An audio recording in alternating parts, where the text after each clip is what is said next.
Puis-je présenter mon épouse? Chérie, voici frère Leroy et Paul Cobb de Los Angeles en Californie. Très heureuse de vous avoir dans notre maison, frère Cobb. Frère Branham, dans vos deux grandes campagnes de Los Angeles, au Calvary Temple, nous avons remarqué que le Seigneur Jésus-Christ a travaillé avec vous d'une façon tout à fait spéciale, avec ses merveilleux dons, le discernement des esprits, des cœurs des hommes, aussi bien que les maladies du corps et les signes miracles. Nous voudrions, frère Branham, en entendre davantage au sujet de ce ministère unique que le Seigneur vous a donné. Très bien, frère Cobb. Commençons depuis le début. Je suis né dans l'est du Kentucky, dans une petite cabane de bois, près de Burkesville, au Kentucky. Le matin de ma naissance, mes parents m'ont dit qu'une lumière est venue dans la pièce et est restée suspendue au-dessus de moi. Les gens de ma famille n'étaient pas très religieux. Ils n'allaient pas à l'église. Bien sûr, cela a causé pas mal de troubles parmi eux. Cela m'a suivi tous les jours de ma vie. Récemment, ils en ont pris une photo dans le monde scientifique, comme c'est montré ici. Vous êtes probablement familier avec cette photo. Il a été prouvé par la science que c'était le seul être surnaturel qui a été scientifiquement photographié. À mon opinion, c'est le même ange de Dieu qui a suivi les enfants d'Israël d'Égypte en Palestine. Vous savez en tant qu'érudit vous-même que l'ange de l'Alliance n'était nul autre que notre Seigneur Jésus-Christ. Et ici sur la terre, manifesté dans la chair, il n'a pas proclamé être quelqu'un de grand. Il a dit le Fils ne peut rien faire, à moins que le Père ne lui montre. Dans Saint Jean, au 5e chapitre, peut-être en avez-vous connaissance de cette écriture. Jésus est passé par cette fameuse piscine de Bethesda. Il a trouvé beaucoup d'infirmes là, des aveugles, des estropiés, des paralysés, attendant le mouvement de l'eau. Il est étrange qu'il ait seulement exercé son ministère envers une seule personne. Mais si vous remarquez, il savait où se trouvait cette personne. Le Père lui avait montré. Il a guéri celui-ci. Peut-être n'était-il pas estropié. Il était simplement couché sur une palette. Mais Jésus l'a guéri. Ensuite, plus loin dans le chapitre, nous trouvons au verset 19 qu'il était interrogé par les Juifs. Peut-être serait-il interrogé aujourd'hui. Pourquoi Dieu, passant dans un endroit où se trouvaient tous ces gens paralysés, estropiés et aveugles, et ne les guérit-il pas tous? Mais ici, je cite ces paroles. Il a dit, en vérité, je vous le dis, le Fils ne peut rien faire de lui-même, si ce n'est ce qu'il voit faire au Père. Ceci, le Fils le fait pareillement. C'est pourquoi, selon ses propres mots, son ministère était basé sur des visions de son Père. Il n'est pas étrange alors que son ministère s'accomplisse comme il l'a promis à ses disciples. Les choses que je fais, vous les ferez aussi, et même de plus grandes, car je m'en vais vers mon Père. Il a dit encore un peu de temps et le monde ne me verra plus. Mais vous me verrez, car je serai avec vous et même en vous jusqu'à la fin du monde. Jésus-Christ, le même hier, aujourd'hui et éternellement. Je crois que c'est une confirmation dans ces derniers jours de la résurrection de Jésus-Christ, vivant parmi son peuple, accomplissant les mêmes signes et miracles qu'il a fait quand il était ici sur la terre. À l'âge de 7 ans, nous avons déménagé du Kentucky en Indiana, sur la route un peu plus haut d'où nous habitons maintenant. Nous allions chercher notre eau à l'époque d'un puits situé dans un bloc de la cité derrière la vieille maison de campagne. Un bel après-midi de septembre, en revenant de la pompe avec de l'eau, il y avait un grand peuplier imposant qui se trouvait à mi-chemin entre la pompe et la maison. En passant là, il y a un tourbillon de vent dans l'arbre. Ce que nous appelons ici un tourbillon de vent. Eh bien, ce n'était rien d'étrange pour cette époque de l'année dans cette région du pays, mais cela restait dans l'arbre, cela ne partait pas. Je me suis arrêté pour voir ce que c'était, et une voix me parla, disant, « Ne fume jamais, ni ne bois ou souille ton corps en aucune manière, car il y aura un travail pour toi à accomplir quand tu seras plus âgé. » Effrayé, Ce n'est pas un mot à utiliser. J'ai couru rapidement à la maison, disant à ma mère qu'un homme m'avait parlé d'un arbre.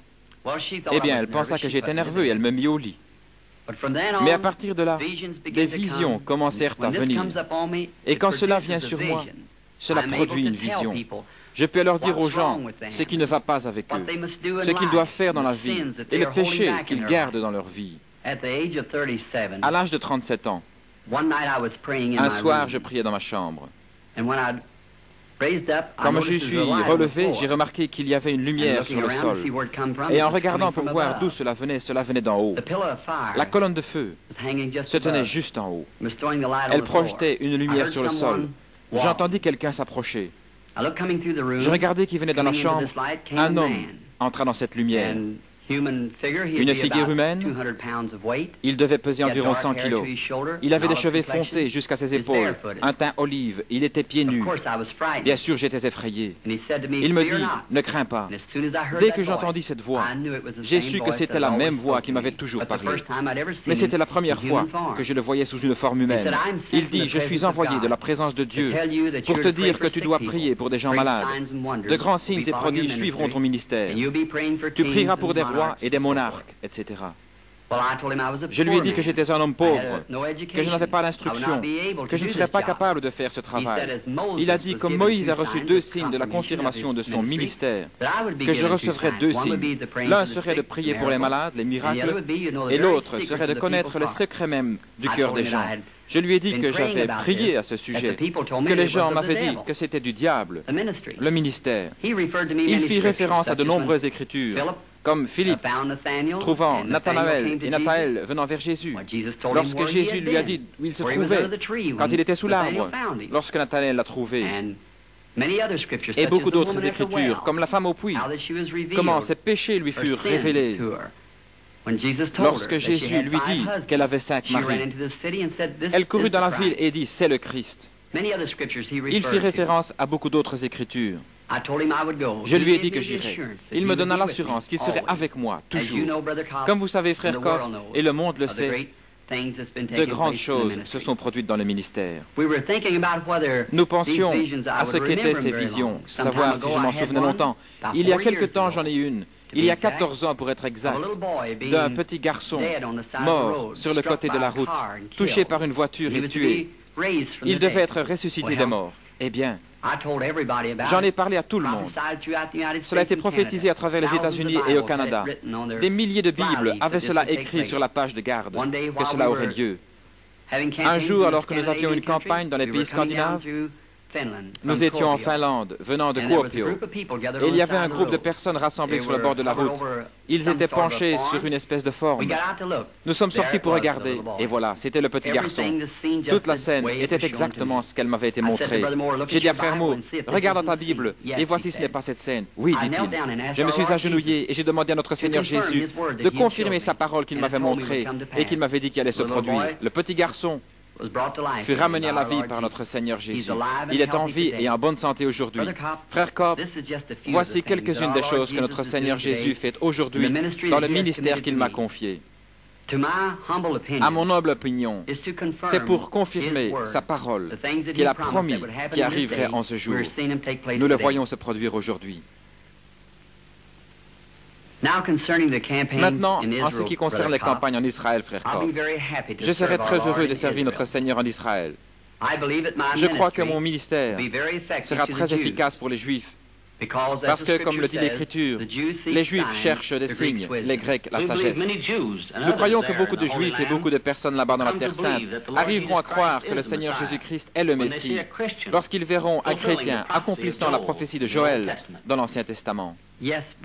Oui, frère Cobb. Je suis certain que vous vous référez à la prophétie de Joël dans l'Ancien Testament, Joël 2, 28, comme il a prophétisé, disant que dans les derniers jours, il déverserait son esprit sur toute chair. Les fils et les filles prophétiseraient, les hommes âgés auraient des rêves et les jeunes hommes auraient des visions. Eh bien, frère Branham, je pense que nous allons devoir dire au revoir pour aujourd'hui. Cela a été un grand plaisir pour nous et très édifiant. Nous devons y aller. Nous vous verrons, Dieu voulant, à Chicago dans quelques jours. Eh bien, messieurs, cela a été un plaisir de vous avoir à la maison ce soir. Nous prierons ensemble pour le succès de la réunion de Chicago. Et par la grâce de Dieu, j'espère vous rencontrer là dans quelques jours. Voudriez-vous une tasse de thé? Oh, merci beaucoup, Sir Branham. Merci, chérie.